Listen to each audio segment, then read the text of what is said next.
नमस्कार आप सभी को। Rohit Singh, group D department change का मुद्दा उठाने के लिए मैम आपका बहुत बहुत धन्यवाद। अशोक शोकंद नमस्कार। पीके जागलान हेलो। शिव कश्यप नमस्ते। राहुल नरवाल, स्टाफ नर्स का भी बताना मैम, बिल्कुल बताऊंगी। अरविंद चौधरी करसा, हरियाणा सरकार 2949 ग्रुप डी कर्मचारियों का विभाग पद। अच्छा।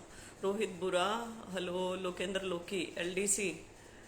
अरविंद चौधरी पढ़ लिया है मैंने आपका। सुनील दांगी, जयबीर मलिक, ये कौशल विकास क्या है? ये कौशल विकास सरकारी ठेका प्रथा है।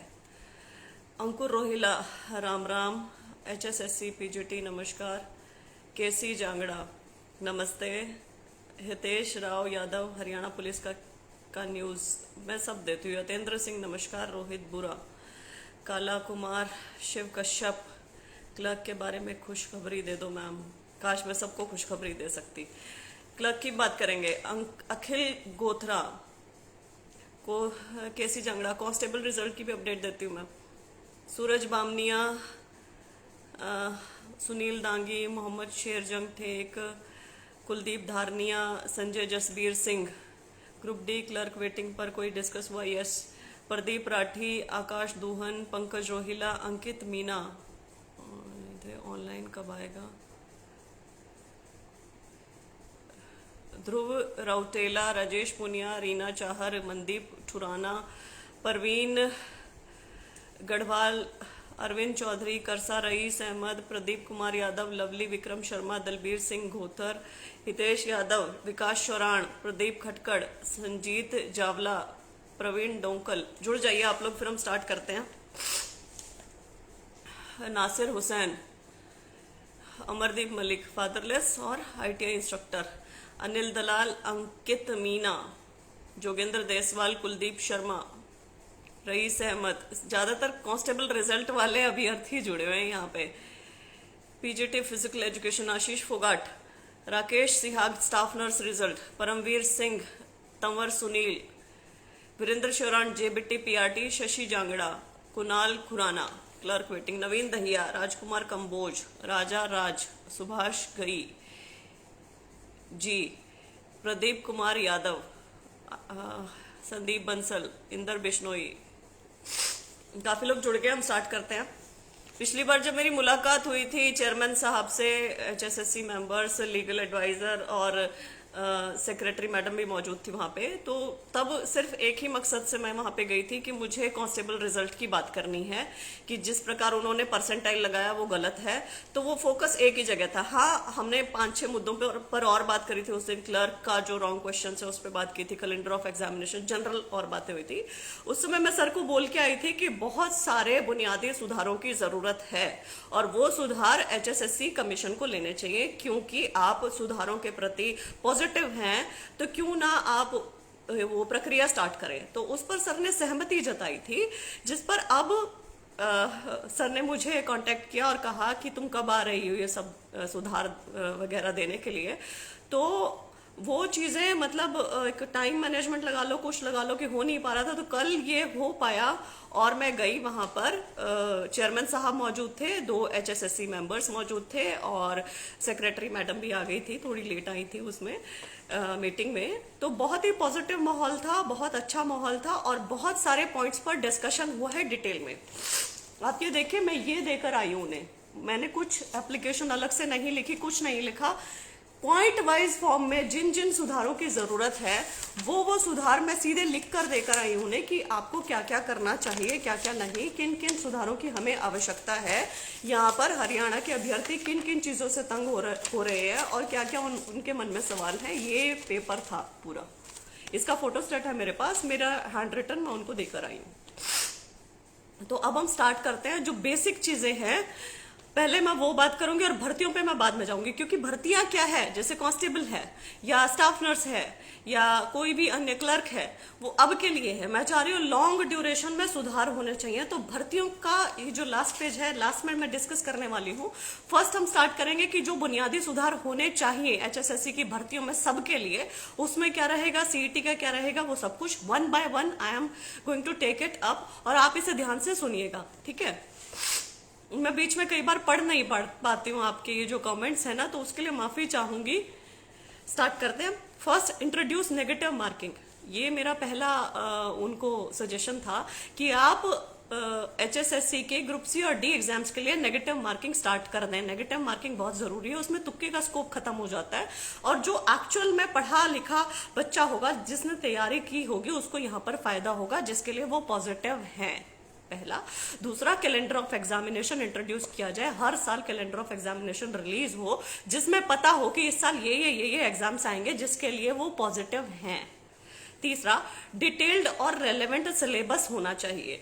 आप जो भी सिलेबस दें वो डिटेल्ड होना चाहिए, पूरा अच्छे तरीके से बताया गया हो कि उसमें क्या क्या पूछा जाए, और रेलेवेंट सिलेबस होना चाहिए। रेलेवेंट मैंने क्यों वर्ड यूज करा कि यदि आप 12वीं तक का एग्जाम ले रहे हैं तो 12वीं तक का ही सिलेबस पूछें, ये नहीं कि उसमें PhD का पूछने लग जाए।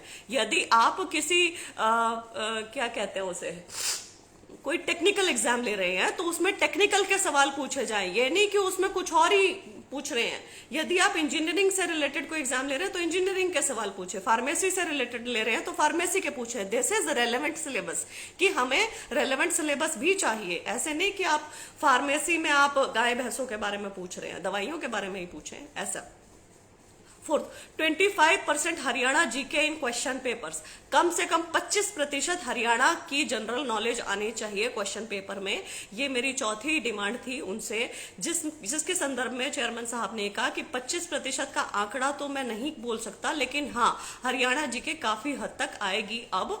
और CET के एग्जाम में हरियाणा जीके फर्स्ट पेपर में आएगी, सेकेंड पेपर में कुछ कह नहीं सकते। जो स्क्रीनिंग टेस्ट रहेगा CET का, उसके फर्स्ट पेपर में हरियाणा जीके पूछी जाएगी। वो 20% भी हो सकती है, 25% भी हो सकती है, वो पूछी जाएगी। लेकिन सेकंड पेपर में जो भी सब्जेक्ट, जो भी पोस्ट रिलेटेड क्वेश्चंस होंगे, जैसे यदि जेई का एग्जाम है तो जेई से रिलेटेड क्वेश्चन पूछे जाएंगे 50%। यदि कोई और टेक्निकल पोस्ट है तो उससे रिलेटेड पूछे जाएंगे 50%। बाकी 50% जीके रहेंगे, उसमें हरियाणा जीके भी हो सकती है। उसके लिए उन्होंने कंफर्मेशन नहीं दी है, लेकिन CET में हरियाणा जीके आएगी। इसके बाद अमरजीत सिंह कह रहे हैं सबसे गलत सवाल नेगेटिव मार्किंग। मैं यहाँ पे आपको रॉन्ग प्रूव कर सकती हूँ, लेकिन मैं बाद में करूंगी, पहले मैं ये पूरी लिस्ट पढ़ूंगी। पांचवा, फंक्शनल RTI। फंक्शनल RTI मेरा मतलब ये है कि RTI के जवाब नहीं दिए जाते हैं HSSC के द्वारा।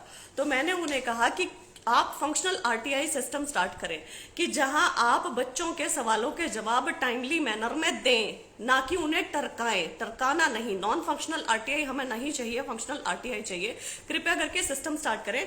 जिस पर उनका जवाब था पॉजिटिव, जिस पर उन्होंने कहा कि हम ऐसा सिस्टम स्टार्ट करने वाले हैं कि बच्चों को सवाल पूछने की ही नौबत नहीं आएगी, तो हम पहले ही जवाब दे दिया करेंगे। उन्होंने इस पर मुझे ये भी कहा कि अभी भी मेरे पास जितने बच्चे आते हैं मैं उनको डायरेक्टली जवाब देता हूँ। मुझसे यदि फोन पर संपर्क करते हैं तो मैं फोन पर उनके जवाब दे देता हूँ। तो RTI धीरे धीरे यहाँ पर देखना खत्म ही हो जाएंगी। हम सीधे सीधे उन्हें जवाब दिया करेंगे बहुत अच्छे से, और उनको सवाल पूछने की जरूरत नहीं पड़ेगी, क्योंकि हम सारी की सारी जो जानकारी है वो वेबसाइट पर डालने लगेंगे।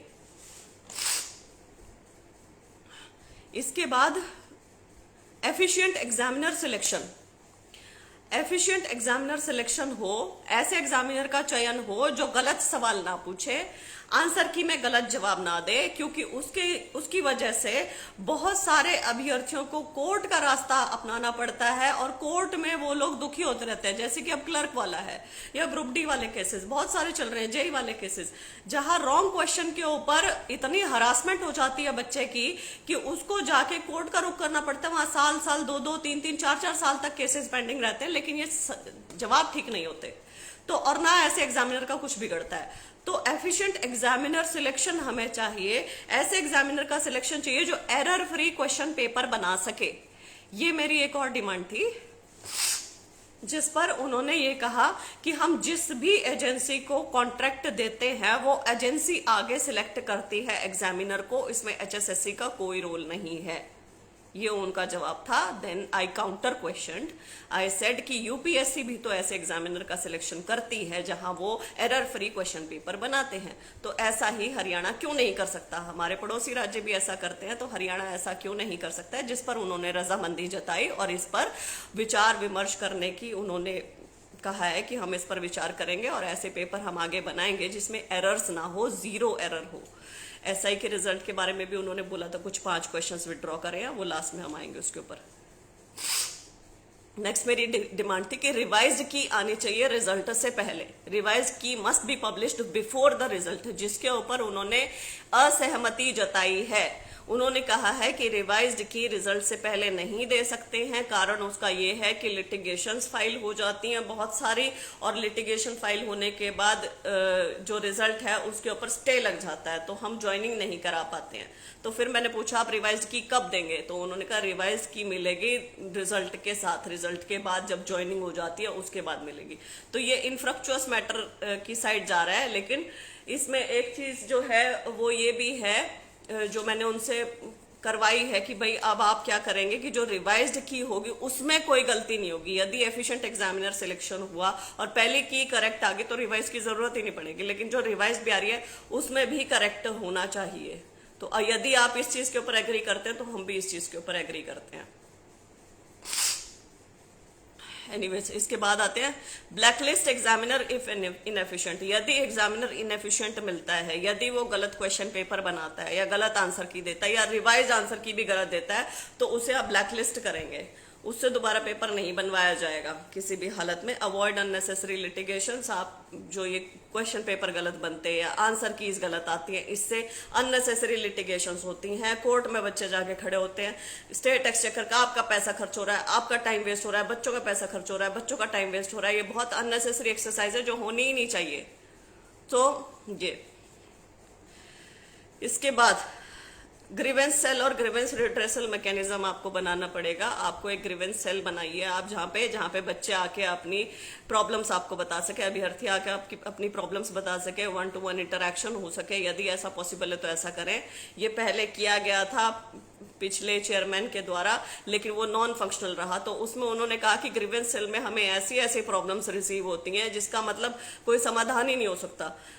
बच्चे यहाँ पे 80% कुछ अनाप शनाप लिख के भेज देते हैं, जो 20% बेचारे बिल्कुल सच्चे होते हैं, तो उनके भी जवाब 80% के चक्कर में नहीं दिए जाते हैं। तो मैं ये कहना चाहूंगी कि आप क्रिस्प रहें अपनी प्रॉब्लम्स पूछने में और ठीक रहें। और यहाँ पे इसके लिए कैंडिडेट डिपार्टमेंट रिड्रेसल फोरम की मैंने बात की है कि आप महीने में एक दिन सिलेक्ट करें जिसमें आप कैंडिडेट से डायरेक्टली रूबरू हो सके, चेयरमैन साहब कैंडिडेट से डायरेक्टली रूबरू हो सके, बच्चे अपनी प्रॉब्लम डायरेक्टली चेयरमैन साहब से पूछ सके, जिस पर उन्होंने रजामंदी जताई है, सहमति जताई है। उन्होंने कहा है कि ऐसा रिड्रेसल फोरम मैं स्टार्ट करूंगा, और महीने में क्यों 15 दिन में हम ऐसा कर सकते हैं। हम वीडियो कॉन्फ्रेंसिंग के थ्रू ऐसे बच्चों की प्रॉब्लम ले सकते हैं और मैं उसको सॉल्व कर सकता हूं। तो इसमें उन्होंने पहल दिखाई है, जिसके लिए वो बधाई के पात्र हैं। डिटेल्ड रिजल्ट की बात हुई, डिटेल्ड रिजल्ट के ऊपर उनकी रजामंदी है कि डिटेल्ड रिजल्ट पूरा विद बाइफर्केशन ऑफ मार्क्स की किस हेड के नीचे कितने मार्क्स मिल रहे हैं वो सब वो देंगे हर एक भर्ती के साथ। नेक्स्ट मेरा था कि आप कट ऑफ जो रिलीज करते हैं फाइनल रिजल्ट की, डीवी की भी रिलीज करें, जिस पर उन्होंने असहमति जताई है कि डीवी के टाइम पे वो कट ऑफ रिलीज नहीं कर सकते हैं। यहाँ पर मेरा ये भी उनके साथ सवाल था कि डीवी के टाइम पे कट ऑफ रिलीज नहीं करते तो बच्चों को पता नहीं होता, बहुत सारी अननेसेसरी लिटिगेशंस हो जाती कि मेरे तो इतने नंबर थे, मेरा तो डीवी आना चाहिए था, मेरा नहीं हुआ, ये सब कुछ। तो उनका ये कहना था कि हमारे यहाँ पे ये थोड़े माफिया एक्टिव हैं और यदि डीवी की कट ऑफ पता चल जाए तो उन्हें ये पता चल जाएगा किसका सिलेक्शन होने वाला, और वो वैसे ही कॉन्टेक्ट करेंगे और वैसे ही उन बच्चों को चूज करके और उन बच्चों को करवाने की कोशिश करेंगे। यहाँ पे मैं उनसे थोड़ी बहुत सहमत हूँ। Checking, rechecking, proof reading before publishing any advertisement. आप जो भी एडवर्टीजमेंट पब्लिश करते हैं उसमें कुछ ना कुछ गड़बड़ी खामी मिलने के कारण क्या होता है, भर्ती बीच में लटक जाती है, रूल बीच में बदलने के कारण भर्तियां लटक जाती हैं, ये सब चीजें होती हैं। तो इस चीज के बारे में मैंने कहा कि आप चेक करेंगे, रीचेक करेंगे, री चेक करेंगे कोई भी एडवर्टीजमेंट डालने से पहले। और ये भी मैंने इनको कहा है, नेक्स्ट मैं पॉइंट पढ़ने जा रही हूँ, recruitment solely on the basis of advertisement, not to include or change any new rule or condition etc. in the midway retrospectively. If anything extremely important, then inform through proper channel corrigendum announcement. कहने का अर्थ ये है कि यदि कोई भी recruitment होती है तो आपको एडवर्टीजमेंट के बेसिस पर ही वो करनी है। आप बीच में कोई भी नया रूल या कोई भी चेंज रेट्रोस्पेक्टिवली उसको लागू नहीं कर सकते हैं। आप यदि वो करते हैं तो भर्ती लटकती है, बच्चे कोर्ट में जाते हैं, उस भर्ती का कुछ नहीं होता, आखिरी में वो रद्द होती है। जैसे कि पीजीटी संस्कृत हुआ, जैसे कि टीजीटी इंग्लिश वाले बीच में तंग हुए, जैसे कि रेडियोग्राफर में चल रहा है, जैसे कि एमएलटी में चल रहा है। तो ये सब चीजें गलत है, ऐसा नहीं होना चाहिए। और एएलएम में भी ऐसा ही है कि आप एडवर्टीजमेंट में कुछ लिख रहे हैं लेकिन बाहर कुछ और हो रहा है, तो ये सब गलत है। जिसका उन्होंने मुझे एक बताया है कि वो कैसे प्रोसेस उनका काम करता है, और यही मैं प्रोसेस अब बच्चों को बताने वाली हूँ। आप सब सुनिए ध्यान से। क्या होता है कि इन्होंने एडवर्टीजमेंट एक निकाल दी। एडवर्टीजमेंट में ये डिपार्टमेंट से पूछते हैं कि आपको किन, जैसे मैं रेडियोग्राफर की बात करूंगी कि रेडियोग्राफर में इन्होंने पूछा कि आपको क्या चाहिए। रेडियोग्राफर ने कहा कि 2 साल का डिप्लोमा कहीं से भी कर लो, तो ये एडवर्टीजमेंट में वो लिख देते हैं 2 साल का डिप्लोमा कहीं से भी कर लो। देन डीवी के टाइम पे ये उनके नुमाइंदे को बुलाते हैं, डिपार्टमेंट के नुमाइंदे को, कि आप अब इसको कंडीशंस को एक्सप्लेन करें कि आपको क्या चाहिए।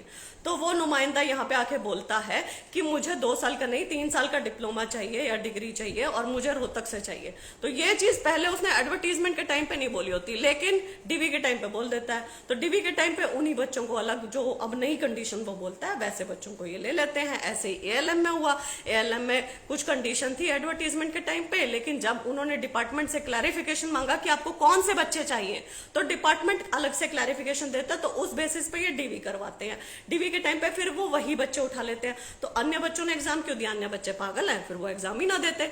लेकिन यहाँ इनफैक्ट मैंने कहा भी कि क्या ये गलत नहीं है कि आप ऐसा करते हैं, तो वो मान रहे हैं कि ये गलत है, कि हम ऐसा करते हैं, कि ये गलत है। ये चीज उन्होंने एक्सप्लिसिटली मानी है। तो इस चीज पर मैंने उनसे, यही मेरी बात हुई थी कि आप अब आगे से जो एडवर्टीजमेंट बनाएंगे उसके ऊपर आप ध्यानपूर्वक पहले ढंग से डिपार्टमेंट से क्लैरिफिकेशन ले लेंगे कि उन्हें कौन से बच्चे चाहिए, किस डिग्री, किस डिप्लोमा, कितने साल, कौन से साल, कहाँ से होना चाहिए, क्या नहीं होना चाहिए। क्लैरिफिकेशन पहले होना चाहिए, डीवी के टाइम पर नहीं। डीवी के टाइम पे केवल और केवल फिर अभ्यर्थियों का शोषण होता है। यहाँ रेडियोग्राफर में भी मुझे बताया गया कि 3 साल का डिप्लोमा वालों को हमने ले लिया, लेकिन एडवर्टीजमेंट में 2 साल का डिप्लोमा लिखा होता है, इसलिए वो बच्चे गए हैं। लेकिन 2 साल के डिप्लोमा वालों को भी वो लेंगे। उन्होंने कल मुझे ये चीज बोली है। और जिन्होंने केस किया है उसमें 3-4 ही बच्चे हैं जो 2 साल के डिप्लोमा वाले हैं, बाकी आईटीआई वाले हैं। तो आईटीआई वाले तो इसमें नहीं आएंगे, ये तो क्लियर है रेडियोग्राफर का। लेकिन 2 साल का डिप्लोमा जो एडवर्टीजमेंट में लिखा है उनको एचएसएससी लेगी, ये क्लियर हो गया है। नेक्स्ट था कि आप बच्चों का कैंडिडेचर रिजेक्ट करने की बजाय, मान लीजिए किसी बच्चे ने एससी में फॉर्म भरा है या ओबीसी में भरा है या ईडब्ल्यूएस का सेंटर का लगा दिया सर्टिफिकेट, तो उसका कैंडिडेचर रिजेक्ट करने की बजाय कृपया करके उसे जनरल में कंसीडर कर लिया जाए। कैंडिडेचर रिजेक्ट करना बहुत बड़ा स्टेप हो जाता है। तो इस पर चेयरमैन साहब ने ये कहा कि हमने अब नया सिस्टम स्टार्ट करना है, और उसमें उसके तहत ये होगा कि अभ्यर्थियों ने, किसी ने भी यदि कुछ लिख दिया और उसका फॉर्म जमा नहीं करवा पाया या गलत जमा करवा दिया, तो उसको 1 हफ्ते का समय दिया जाएगा सही जमा करवाने के लिए। अब इसमें आप लोगों को ध्यान रखना है कि आप लोगों को ये पहली बात तो फॉर्म भरते हुए अपने जो जितने भी आपके फॉर्म्स हैं, कुछ भी हैं, वो सही संलग्न किया कीजिए पढ़ के ढंग से। यदि आप गलत करते हैं तो भी आपको 1 हफ्ते की विंडो मिलेगी उसको करेक्ट करके डालने के लिए। उसके बाद आप टाइम एक्सटेंड नहीं करवाएंगे कि अब हमें और टाइम दे दो जी, हमें पता नहीं था जी, हमें ये नहीं पता था कि हमें अब करना है, हमें नोटिस का पता नहीं रहा लगा, ये कुछ नहीं। आप डेली आप वेबसाइट विजिट करें और वहां पे देखते रहें, ठीक। और अगर मान लो आपने वो 1 हफ्ते की टाइम विंडो भी निकाल दी और आप नहीं उसको जमा करवा पाए, तो भी आपका कैंडिडेचर रिजेक्ट नहीं होगा। अब आपको जनरल कैटेगरी में कंसीडर किया जाएगा।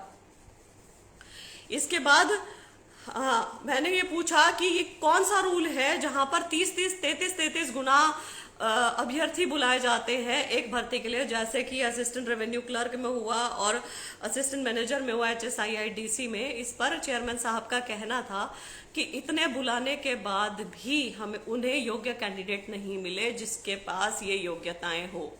तो जब योग्यताएं नहीं होती हैं अभ्यर्थियों के पास, मान लीजिए उन्हें 6 पोस्ट के लिए, वो किसी का बता रहे थे कि उनको अभी तक वो 6 लोग नहीं मिले हैं, तो जब योग्यताएं नहीं होती हैं इसलिए तब वो ज्यादा लोगों को बुलाते हैं इसमें डीवी के लिए, ये उनका कहना था। नेक्स्ट मेरा पॉइंट था कि आप 5 ऑप्शन डालने वाले हैं नॉट अटेम्प्टेड का। नॉट अटेम्प्टेड के लिए क्या आप अलग से समय देंगे अभ्यर्थियों को 5 या 10 मिनट? तो उस पर चेयरमैन साहब ने रजामंदी, सहमति जताई है। उन्होंने कहा है कि 5 या 10 मिनट का समय दे दिया जाएगा उन अभ्यर्थियों को कि वो नॉट अटेम्प्टेड वाला 5वां ऑप्शन फिलअप करें। इसके साथ ये भी बात हुई कि यदि कोई उस ऑप्शन को नहीं फिलअप करता है तो क्या रहेगा। यदि कोई भी अभ्यर्थी उस ऑप्शन को नहीं फिलअप करता है तो उसका कैंडिडेचर रिजेक्ट कर दिया जाएगा। चेयरमैन साहब तो ये कह रहे थे कि उस एक क्वेश्चन के नंबर काट लेंगे या कुछ है, लेकिन इसमें मैं बहुत ज्यादा सख्त हूं और वहां पर जो मेंबर बैठे थे सैनी साहब वो भी इस चीज में बहुत सख्त हैं कि यहाँ पर उस अभ्यर्थी का कैंडिडेचर रिजेक्ट करना ही एकमात्र सोल्यूशन है, अदरवाइज उसकी शीट बाहर कोई और भर सकता है। तो हमें तो भैया तुम जहां बैठे हो ना, तुम जिस क्लासरूम में बैठे हो वहीं से ही तुम्हारी ओएमआर पूरी कंप्लीट चाहिए। यदि आप 5th ऑप्शन नहीं फिल करते हो तो आपका कैंडिडेचर ही रिजेक्ट हो जाएगा, आप उस जॉब के लिए कंसीडर ही नहीं होगा आपका कुछ भी। तो आप इस चीज का ध्यान रखेंगे, 5 ऑप्शन फिल करना है और उसके लिए एक्स्ट्रा टाइम मिलेगा 5 से 10 मिनट का।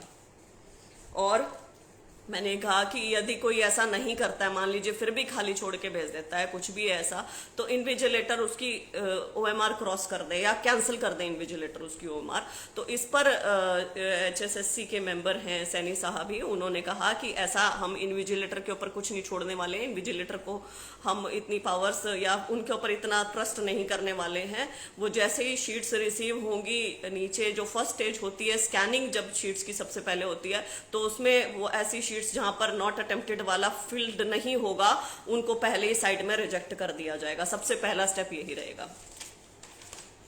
इसके बाद responding replying to court cases in timely manner, ये था मेरा। कोर्ट केसेस बहुत सारे पेंडिंग है, चल रहे हैं, पिछली बार भी सर ने यही कहा था, लेकिन उसमें कोशिश करेंगे कि टाइमली मैनर में उसमें जवाब दें। अननेसेसरी लिटिगेशन ही अवॉइड करने पर अब इनका फोकस है, तो let's see and let's hope कि आगे इतनी लिटिगेशंस फाइल नहीं होंगी। अगर ये डिटेल्ड रिजल्ट दे देते हैं या बीच में एडवर्टीजमेंट में कुछ चेंज नहीं करते हैं या कुछ या सारी सब कुछ बता देते हैं, सारा कुछ पारदर्शी मामला रखते हैं, तो मुझे लगता है कि इतनी होंगी नहीं लिटिगेशंस, थोड़े 1-2 मामले रहेंगे और वो अगर टाइमली मैनर में सॉल्व करते रहे तो बिल्कुल बढ़िया परफेक्ट सिस्टम हो जाएगा HSSC का, यदि ये जो भी चीजें बोली हैं उन चीजों के ऊपर काम हो जाए तो। उसके बाद नेक्स्ट मेरा था कि फी रिफंड कब करोगे। ग्राम सचिव, पटवारी, केनाल पटवारी, ये सब वो कैंसिल हो चुके हैं, रद्द हो चुके हैं, तो इसकी फी रिफंड कैसे की जाएगी। HSSC कह रहा था कि फी रिफंड करेंगे। तो इस पर उन्होंने कहा है कि ये जो मामला है ये ट्रेजरी का मामला है, सरकार का मामला है, हरियाणा सरकार का, इसमें HSSC का कुछ नहीं है।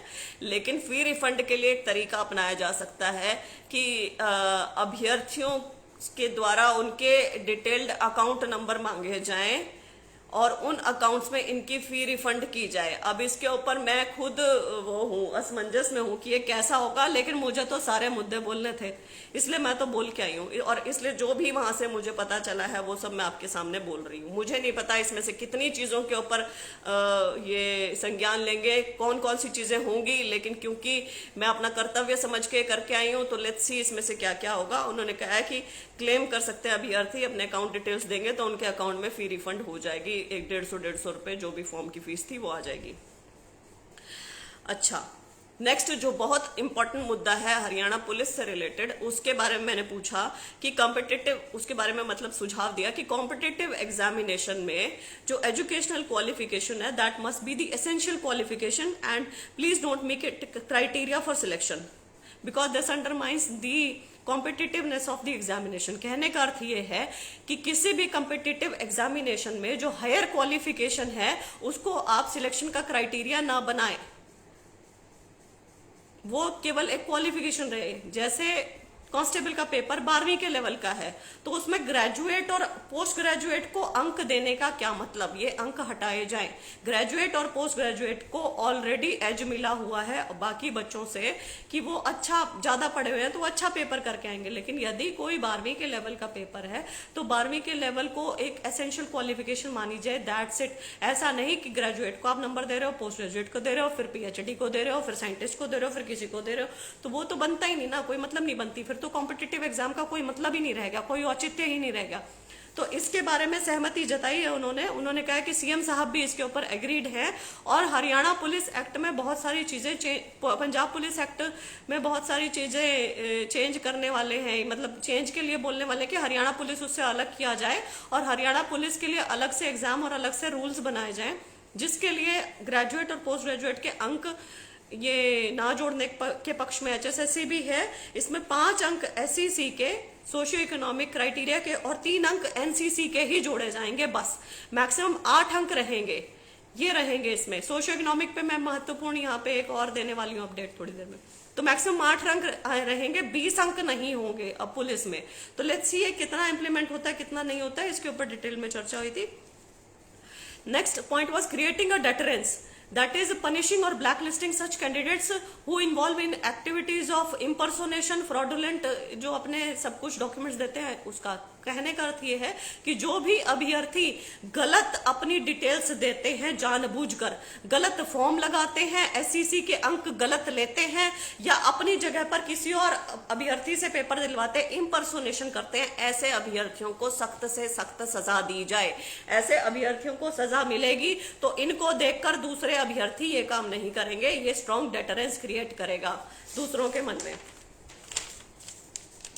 नेक्स्ट है written recommendation to government for removing government job as one of the criteria for awarding socio economic marks, limiting these marks to group D post only.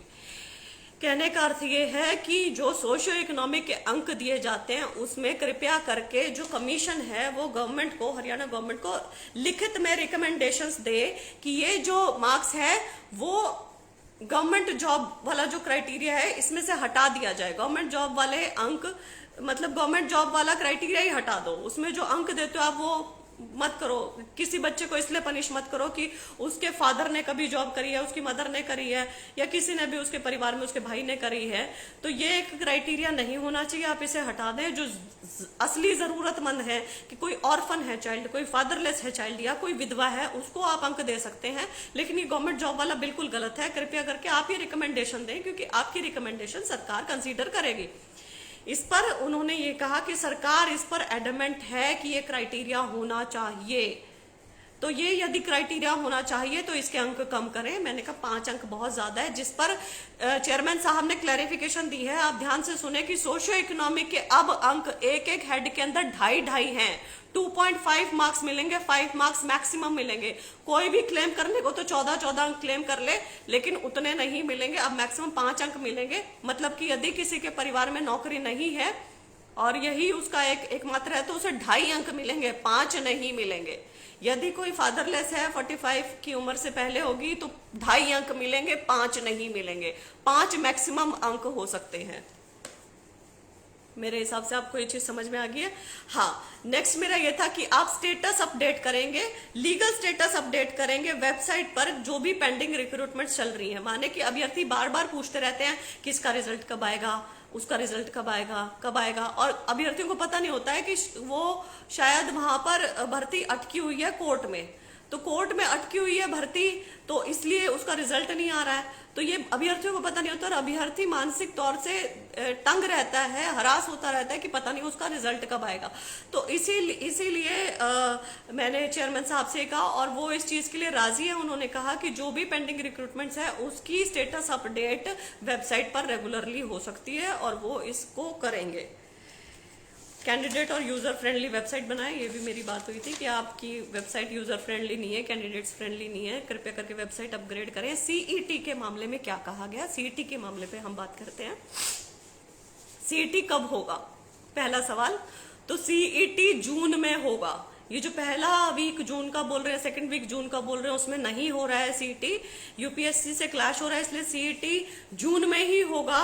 और जून में मैंने सर से पूछा कि क्या लास्ट वीक ऑफ जून में हो सकता है, तो उन्होंने उस पर सहमति जताई है कि हाँ सीईटी जून में ही हो रहा है, तो 3rd या 4th वीक मान के चले जून का कि सीईटी तब हो रहा है।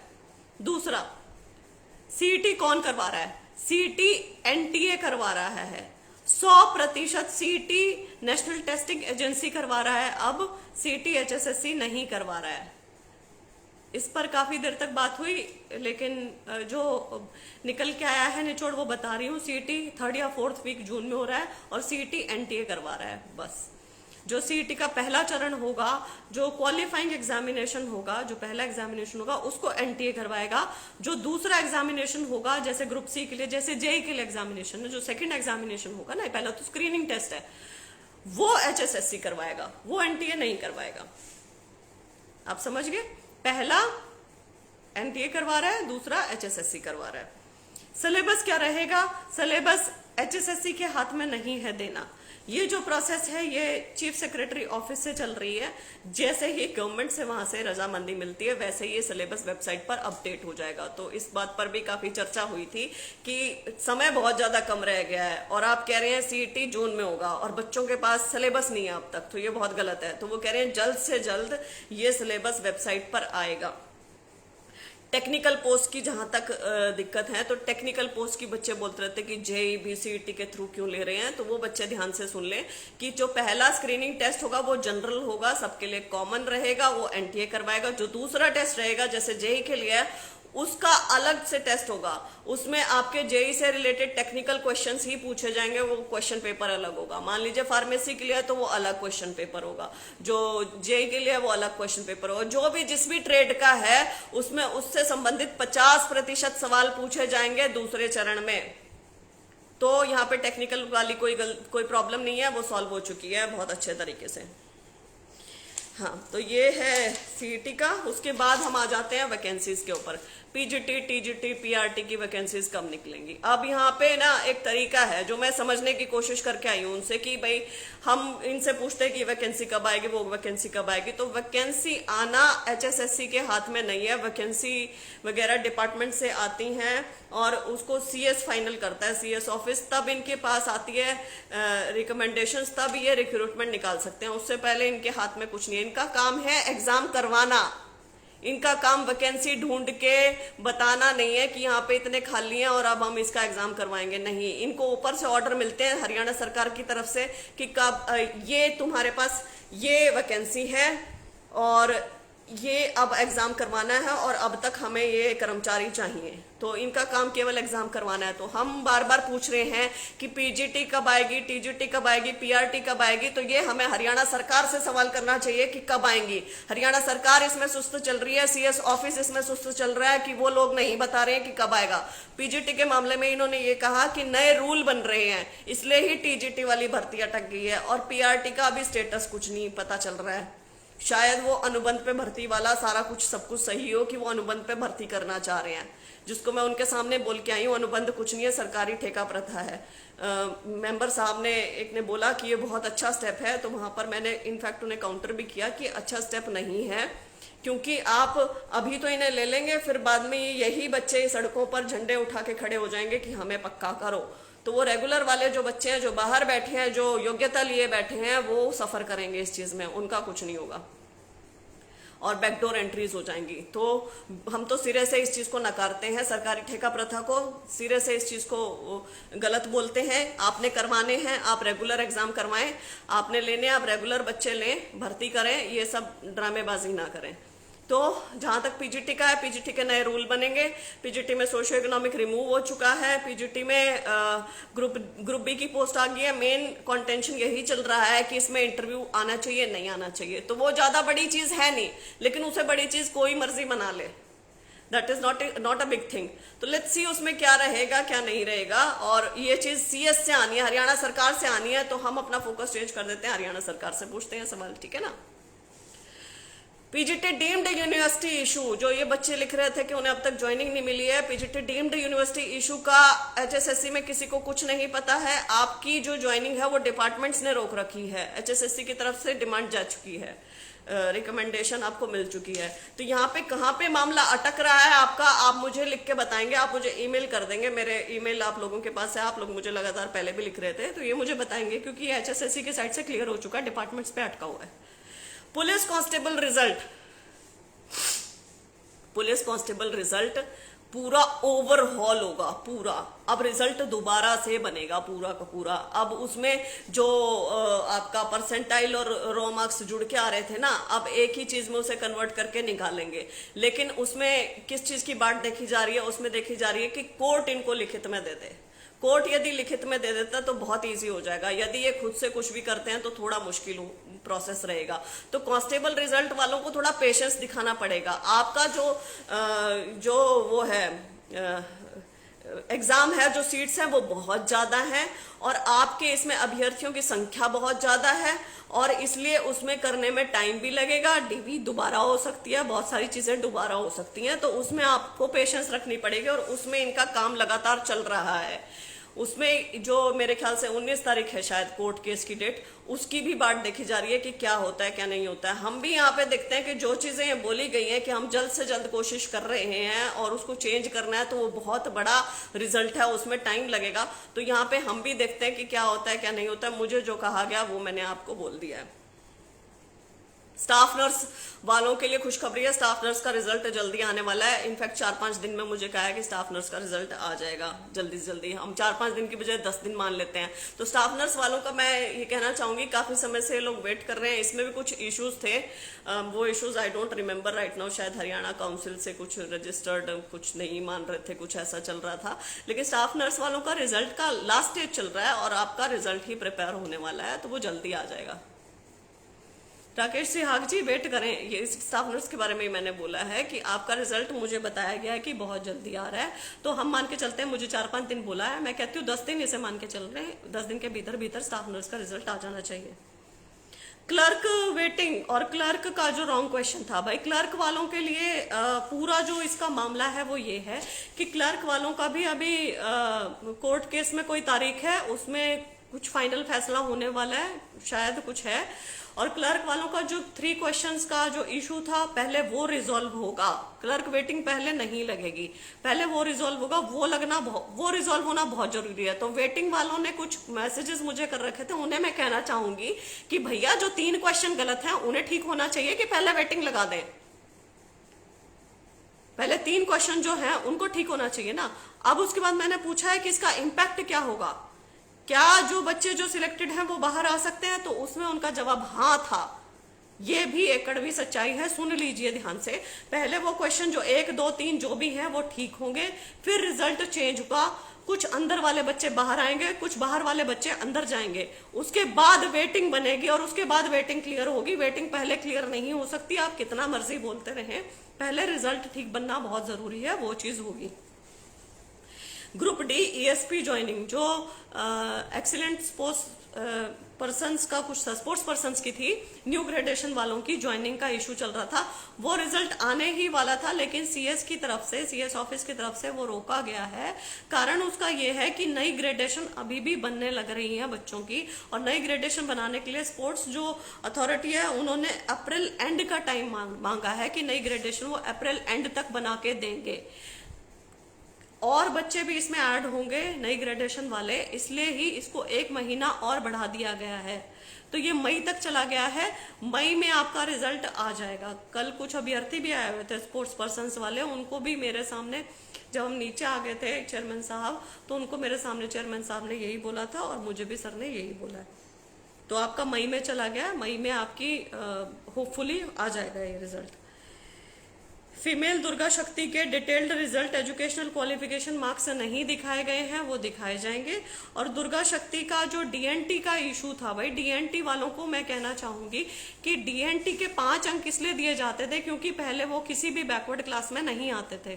तो DNT क्योंकि अब बैकवर्ड क्लास में आ गए हैं, इसलिए वो 5 अंक वापस ले लिए गए हैं। वो गलती से पहले दिए जा रहे थे, उस गलती का अब सुधार हुआ है। Group D department change portal, group D department change portal भी CS से आएगा तो ये कर देंगे, इनको कोई प्रॉब्लम नहीं है करने के लिए। सारा कुछ ले दे के ना CS ऑफिस पर चला जाता है कि वहां से कार्यवाही नहीं हो रही है, वहां से कार्यवाही हो तो यहाँ से कार्यवाही हो जाएगी। किसका रिजल्ट कब घोषित किया जाएगा, कब आएगा, इसका मेरे पास कोई अपडेट नहीं है, कुछ नहीं पता है। इसके बारे में चेयरमैन साहब भी बोल रहे थे कि ये रिजल्ट कब आएगा, वो रिजल्ट कब आएगा। अब अगर बच्चे मुझसे पूछते हैं तो मैं भी नहीं बताता हूँ, क्योंकि ये कोई सवाल नहीं हुआ। आ जाएगा रिजल्ट, विद टाइम आ जाएगा, पेशेंस रखिए। अच्छा, अब जो मेन जो मुद्दा है वो ये है कि आप जो एडवर्टीजमेंट बनाते हैं वो ठीक नहीं बनाते हैं। एडवर्टीजमेंट में बहुत सारी गलतियां होती हैं, जिसकी वजह से भर्तियां कोर्ट में लटकती हैं। पीजीटी संस्कृत एक इसका बहुत ही बड़ा ग्लेयरिंग उदाहरण है। पीजीटी संस्कृत का मुझे दर्द बहुत ज्यादा है। तो वो ऐसी आप गलतियां ना करें एडवर्टीजमेंट बनाने में। एडवर्टीजमेंट के बेसिस पर ही सिलेक्शन होने चाहिए, और यहाँ पर जहां पर भी गलती हो रही है उसका सुधार होना बहुत ज्यादा जरूरी है, क्योंकि उसके बेसिस पे आगे पूरा पूरा प्रोसेस चलता है। तो इसके ऊपर इनका कहना था कि इसके लिए हरियाणा गवर्नमेंट ने ह्यूमन रिसोर्स डिपार्टमेंट करके एक डिपार्टमेंट बना दिया है अलग से, जहां पर अब अलग अलग जो जहां पर भी वैकेंसीज हैं वो आएंगी, उनकी रिकमेंडेशंस आएंगी, उसके आधार पर एक कॉमन एडवर्टीजमेंट बनेगी, और वो ढंग से डिपार्टमेंट से पूछ के, सारी चीजें पूछ के वो बनाई जाएगी, और उसी के आधार पर आगे भर्तियां होंगी। ये चीज आगे नहीं कंटिन्यू होगी। टीजीटी इंग्लिश के साथ भी ऐसा ही किया गया, लेकिन टीजीटी इंग्लिश के मामले में एक पॉजिटिव न्यूज ये है कि इनकी जो भर्ती है उसमें फैसला रिजर्व कर लिया है, और फैसला अभ्यर्थियों के हक में आने की बहुत ज्यादा उम्मीद है। मैं भी फिंगर्स क्रॉस करके इस उम्मीद पर बैठी हूँ कि बस इनके पक्ष में ये फैसला आ जाए और ये अभ्यर्थी मुझे मिठाई खिलाने अपनी ज्वाइनिंग की, बस ऐसा हो जाए। क्योंकि यदि ये हो जाता है तो पीजीटी संस्कृत के लिए भी उम्मीद एक बहुत बड़ी जागती है। तो हम देखते हैं इसमें क्या रहेगा, लेकिन जब तक इनका नहीं आता फैसला मैं विश्वास नहीं करती हूँ किसी पर भी।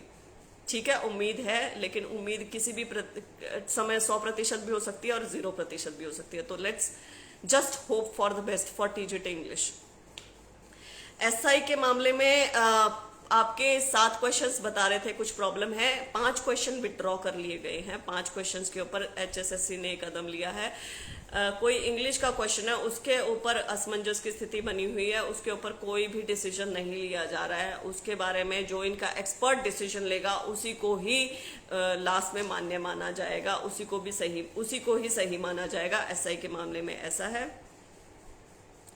सोशियो इकोनॉमिक का मैंने आपको बता दिया कि हर एक हेड के अंदर 2.5 अंक ही मिलेंगे, अब 5 अंक मैक्सिमम है। ओएमआर का जो नेल स्क्रैच का मैटर है उसके बारे में मैं बोलना चाहूंगी आप लोगों को कि बहुत ही साफ शब्दों में लिखा रहता है कि स्क्रैच मत करना, ऐसे रब मत करना उसे थूक लगा के, या किसी भी चीज से ऐसे पेन के पीछे से ऐसे वो खुरचना मत उसे, या लड़कियों के नाखून होते हैं उससे मत खुरचना। क्योंकि जो भी आपकी ओएमआर के ऊपर स्क्रैच वगैरह लगा होगा तो आपकी पूरी ओएमआर रिजेक्ट कर दी जाएगी, आपका कैंडिडेचर रिजेक्ट कर दिया जाएगा। छोटी सी चीज है, समझने में क्यों दिक्कत हो रही है सब अभ्यर्थियों को, ये चीज समझो भाई। अगर मान लो कुछ गलत भी मार्क हो गया तो 1 नंबर ही कटेगा, तुम उसको खुरच के दूसरा मार्क करके अपना पूरा ओएमआर ही रिजेक्ट करवा रहे हो। तो इसमें क्या कर सकते हैं कोई, जब आपकी ये कंडीशन आपकी उसमें लिखी हुई है, ओएमआर के आपके क्वेश्चन पेपर पर लिखी हुई है, आपके उस पे लिखी हुई है, रोल नंबर पे लिखी हुई है, तो उसको कैसे चैलेंज कर दोगे आप कोर्ट में? कोर्ट तो ये कहेगा ना, लिख तो रखा है इन्होंने कि आपकी रिजेक्ट कर देंगे। तो ऐसी गलती बिल्कुल नहीं करनी है आपने कोई थूक लगा के उसे नहीं मिटाना है, कोई नाखून के साथ उसे नहीं खुरचना है, पेन के साथ नहीं खुरचना। अपना कैंडिडेचर मत रिजेक्ट करवाओ इतनी छोटी बेवकूफाना हरकतों के ऊपर। ठीक है, ये कुछ पॉइंट्स थे जिनके ऊपर पूरी डिस्कशन हुई है, और मैं जितने मुद्दे मुझे पता थे, जितने मुद्दे मैं जानती थी, मैं सबके ऊपर बात करके आई हूँ। मैं बस आप लोगों से ये एक गुजारिश करना चाहती हूँ कि आप ढंग से फॉर्म भरेंगे, बहुत अच्छे तरीके से फॉर्म भरेंगे, सही उसमें डॉक्यूमेंट्स लगाएंगे, आप ध्यान रखेंगे बहुत सारी चीज़ों का। जब मैं ऑफिस से बाहर निकली हूँ तो मुझे कुछ अभ्यर्थी मिले हैं और उनकी प्रॉब्लम सुन के मैं हैरान थी। तो कमाल की गजब की प्रॉब्लम्स थी जो रिजॉल्व नहीं हो पा रही हैं। क्या हो रहा है क्या नहीं हो रहा है वो चीज़ें मुझे समझ में आ रही हैं, कुछ जो शायद बोलने लायक भी नहीं है। उसमें एक लड़की थी, ये मैं देना चाहूँगी एग्जाम्पल। उसमें एक लड़की थी, उस लड़की के ससुर जी जॉब से रिटायर थे, पेरेंट्स की साइड से कोई नहीं था, वो दुर्गा शक्ति की कैंडिडेट थी लड़की। उस टाइम पे आपके फादर मदर स्पाउस का कैलकुलेट हो रहा था, आपके सास ससुर का नहीं हो रहा था। विवाहित लड़कियों की मैं बात कर रही हूँ। लेकिन उस लड़की को पता नहीं था, उसने वो सर्टिफिकेट नहीं लगाया और उसको 5 अंक नहीं दिए। उसको ये कह दिया तुम्हें 5 नंबर मिल सकते हैं। अब वो लड़की वो सर्टिफिकेट लगाने की कोशिश कर रही है, देने की कोशिश कर रही है, लेकिन उसका एक्सेप्ट नहीं किया जा रहा है। गलती उस लड़की की है, मैं ये नहीं कहूंगी कि गलती कमीशन की है। आपको वहां पे चौकन्ने रहना चाहिए था, आपको देखना चाहिए था। उस लड़की का 3 और अन्य अतिरिक्त अंकों में सिलेक्शन हो रहा है, लेकिन उसकी बेवकूफी की वजह से उसका सिलेक्शन नहीं होगा। हालांकि मैंने कहा है कि आप कोशिश करो, शायद आपको कहीं ना कहीं कंसीडर हो जाए, कुछ हो जाए, लेकिन बड़ा मुश्किल है, रिजल्ट आ चुका है। तो आप ऐसी बेवकूफियां ना करें, आपको ये चीज ध्यान में रखनी है। दूसरी चीज, एक बच्ची है जिसने ग्रेजुएशन कर रखा है, सब कुछ है उसके पास, लेकिन उसके ग्रेजुएशन के अंक नहीं जोड़े गए। तो ये जो चीजें है ना कि ग्रेजुएशन के अंक ना जोड़ना, सोशियो इकोनॉमिक के अंक ना जोड़ना, ये बहुत बड़ा इशू है। अब इस इशू के बारे में मुझे अंदर कुछ और कहा जाता है, बाहर अभ्यर्थी आकर कुछ और दिखा रहे हैं, वो चीजें हैं, तो वहां थोड़ा कॉन्ट्राडिक्शन हो जाता है। तो यदि आपकी कहीं सुनवाई नहीं हो रही है तो आपकी सुनवाई कहाँ होगी? कोर्ट में होगी। तो आप पहली कोशिश करें कि आप कमीशन जाके बोलें। आप पहली कोशिश करें कि आप लिखित में उनको देके आए, लिखित में उनसे डायरी नंबर सब कुछ लेके आए। आपको ये अपने तरफ से ये जो आपका काम है वो करना है, पूरा पढ़ लिख के जाना है कि किस किस को क्या क्या नंबर मिल रहे हैं। उनकी बात मत सुनो, वो तो कह देंगे हाँ भाई ससुर के नंबर नहीं मिलेंगे, और वो लड़की मतलब सुन के आ गई है कुछ भी है, या कुछ भी उनको बोल दे। तो ऐसे मत करो ना, तुम उनकी क्यों सुन के आ रहे हो? वहां जो डॉक्यूमेंट वेरिफिकेशन के लिए बैठे हैं आपसे इंटेलिजेंट है क्या? कौन है वो? आप ही जैसे पढ़े लिखे होंगे ना जो डॉक्यूमेंट वेरीफाई कर रहे होंगे, ज्यादा इंटेलिजेंट हैं। उनको ज्यादा पता है आपसे। आपको अपनी भर्ती के बारे में ज्यादा पता होना चाहिए कि उन्हें आपकी भर्ती के बारे में ज्यादा पता होना चाहिए। तो आपको ये चीजें ध्यान में रखनी पड़ेंगी, आपको ये चीजें ध्यान देकर इन चीजों का समाधान खुद ही निकालना है। भैया आप लापरवाह नहीं हो सकते हैं, आप लापरवाह हुए, आपने अपनी ज्वाइनिंग खो दी। एक और चीज पे चर्चा हुई कि उन्होंने कहा आ जाएगा। उन्होंने एक चीज बोली कि देखो रिजल्ट कब आएगा ये बच्चे बहुत ज्यादा पूछते हैं, तो हम तो ये चाहते हैं कि योग्य बच्चा ही नौकरी पे लगे, इसलिए चाहे 10 दिन की देरी हो, 20 दिन की देरी हो, महीने की देरी हो, हम चाहते हैं अच्छे से रिजल्ट दें सारे डॉक्यूमेंट वेरीफाई करके। और डॉक्यूमेंट वेरिफिकेशन की उन्होंने मुझे बताया कि जब डीवी होता है तो हम डॉक्यूमेंट्स एक तरीके से कलेक्ट करते हैं, वेरीफाई नहीं करते हैं। डॉक्यूमेंट्स एक तरीके से कलेक्ट होते हैं और वो डॉक्यूमेंट फिर आगे 3 बार चेक होते हैं। फर्स्ट चेक होता है, रीचेक होता है, री चेक होता है। तो वो 3 बार चेकिंग होती है उसकी, उसके बाद ही फाइनल रिजल्ट बनाया जाता है। ये पूरा प्रोसेस उन्होंने बताया मुझे कि ऐसे होता है। सेक्रेटरी मैडम ने बताया कि जो कि टाइम कंज्यूमिंग प्रोसेस है, लेकिन बच्चों को लगता है अरे मेरा डीवी तो हो गया, रिजल्ट क्यों नहीं आया? तो इसलिए रिजल्ट आने में टाइम लगता है, इसलिए अभ्यर्थी पेशेंस रखें इस चीज में, ये उन्होंने बोला। तो यहाँ पर मैंने उनको ये कहा कि आपकी बात भी हम समझते हैं, अभ्यर्थी भी समझते हैं, लेकिन बाहर बेरोजगारी बहुत ज्यादा बढ़ गई है, सीईटी का कुछ पता नहीं चल रहा है, और जितनी भर्तियां थी वो रद्द हो चुकी हैं, बहुत बुरा हाल है। इसलिए आप भी अभ्यर्थियों को समझने की कोशिश करें कि नौकरी की बहुत ज्यादा जरूरत है और आपके ऊपर आस टिकी हुई है, तो आपके स्टाफ को एफिशिएंटली काम करना पड़ेगा। ये चीजें जल्द से जल्द देनी पड़ेंगी, जल्द से जल्द कार्यवाही करनी पड़ेगी, जिसके ऊपर वो सब सहमत है। तो मैं आप लोगों को ये कहना चाहूंगी कि हमें अपनी तरफ से गलती नहीं करनी है भाई, हमें अपनी तरफ से ठीक रहना है, फॉर्म ठीक भरने हैं, सारी चीजें हैं। वहां से एडवर्टीजमेंट ठीक आए इसकी गारंटी मैं अभी तो नहीं ले सकती हूँ, लेकिन ये चीजें बोली और मैं आपसे रूबरू भी इसलिए हो रही हूँ क्योंकि आप लोगों को ये पता होना चाहिए, पब्लिक इंटरेस्ट की बातें हैं। ये मैं बोल के आ गई, उनसे बात होगी, लेकिन मैं आपको ये कन्वे ना करूं तो वो कल को ना करें, तो हम क्या कह सकते हैं? अभी भी जो ये इतने सारे पॉइंट्स जिनके ऊपर रजामंदी हुई है, सहमति जताई गई है, कल को वो ना करें तो हम कुछ कर सकते हैं क्या? लेकिन यदि हम इसको कन्वे करते हैं तो उनके ऊपर एक तरीके का प्रेशर बनता है और एक सेंस ऑफ रिस्पॉन्सिबिलिटी आती है कि हाँ ये चीजें बोली गई हैं और ये चीजें अब पब्लिक डोमेन में आ गई हैं, तो ये चीजें करनी चाहिए। ठीक है, तो ये एक ऐसे से बनता है। गारंटी किसी चीज की नहीं होती है मेरे भाई मेरी बहनों, कि ये चीजें बोली गई हैं, गारंटी इस चीज की नहीं है। But let's hope for the best, let's pray for the best. अब मैं आपके क्वेश्चंस लूंगी, जिसको भी जो प्रॉब्लम है। एचएसएससी कांस्टेबल रिजल्ट बात हो चुकी है। ग्रुप डी दिव्यांग कोटा, आई एम सॉरी इसके ऊपर बात नहीं हुई है। इसके ऊपर मैं नेक्स्ट इसको लिख लेती हूँ कि ये वाला चीज हमने कन्वे करनी है, दिव्यांग कोटा वाली। देखो जो मेन एक और चीज मुझे पता चली वो ये है कि बहुत सारी चीजें ना हरियाणा सरकार की तरफ से अटकी पड़ी हैं, सीएस ऑफिस में अटकी पड़ी हैं। तो अब जो नेक्स्ट हमारी बातचीत होनी चाहिए वो सीएस ऑफिस सीएम साहब से होनी चाहिए। बस मैं ये समझती हूँ कि यदि सीएम साहब से को कन्वे किया जाए तो बहुत सारी चीज़ों के सोल्यूशन निकल सकते हैं। यहाँ पर मैंने एक और चीज़ बोली थी सोशियो इकोनॉमिक को लेके कि आप बहुत ही ज़बरदस्त एंटी मेरिट क्राइटेरिया है ये कि फीमेल कांस्टेबल का जो पहले रिजल्ट दिया था उसमें एक भी बच्चा ऐसा नहीं था जिसको सोशियो इकोनॉमिक के अंक ना मिले हो। तो उस पर चेयरमैन साहब ने बोला कि यही चीज उन्होंने कन्वे करी है आगे सीएम साहब को। तो सीएम साहब का ये कहना था तो कि तुम ये तो देखो कि इतने घरों में नौकरी मिल गई जहां नौकरी नहीं थी। तो वो दूसरे तरीके से सोच रहे हैं, लेकिन उसी चीज को फिर ये मेरिट क्राइटेरिया में ले रहे हैं कि ये मेरिट के आधार पे हम भर्ती कर रहे हैं। वो तो ना बोलो कम से कम। तो वहां पे थोड़ा यहाँ ये जो है जो थिंकिंग पैटर्न ना बदलने की बहुत ज्यादा जरूरत है। तो मुझे लगता है उनसे मिलने की बहुत ज्यादा जरूरत है। Next step would be to meet CM. Let's see ये कब तक होता है। टीजीटी संस्कृत भर्ती, टीजीटी संस्कृत का मामला कोर्ट में चल रहा है और मेरे ख्याल से इनकी रद्द भी कर दी। तो मेरे ख्याल से देखते हैं कोर्ट इसमें क्या करता है, क्योंकि यहाँ पे एचएसएससी तो कुछ नहीं कर सकता है। ये सारा सरकार के हाथ में है मामले। Did any chance of dental surgeon re exam, Shubham Tomar. Shubham ji जो मतलब जो न्यूज मुझे सुनने को आ रही है जो मतलब अभी तक एक्सप्लिसिटली बाहर नहीं आई है, लेकिन कुछ कुछ र्यूमर्स आ रहे हैं। अब मैं उनको पुख्ता नहीं कर सकती हूँ। उसके हिसाब से तो ये कुछ कैंसिल नहीं कर रहे हैं। एचसीएस भी हो रहा है और डेंटल एग्जामिनेशन भी हो रहा है। तो उसके हिसाब से तो ये पता चल रहा है। तो आप लोग अपनी कमर कस लो, तैयारी कर लो, कोर्ट जाना है। उस चीज में तो जाना ही जाना है। उस चीज में तो मैं कहूंगी आंदोलन प्रदर्शन भी करने हैं। मैं खुद खड़ी हो जाऊंगी एचपीएससी के आगे, क्योंकि उसमें जो निहित स्वार्थ है वो चेयरमैन और बाकी सब लोगों का दिखता है। तो वहां हम लोग झंडे उठा के खड़े हो जाएंगे। इनको वो रद्द करनी पड़ेगी हर हालत में। और ये जानबूझकर इसे खींच कर लेकर जाना चाह रहे हैं। जल्द से जल्द इसका रिजल्ट तो निकालेंगे, लेकिन उस समय पे निकालेंगे जब कोर्ट की छुट्टियां होंगी।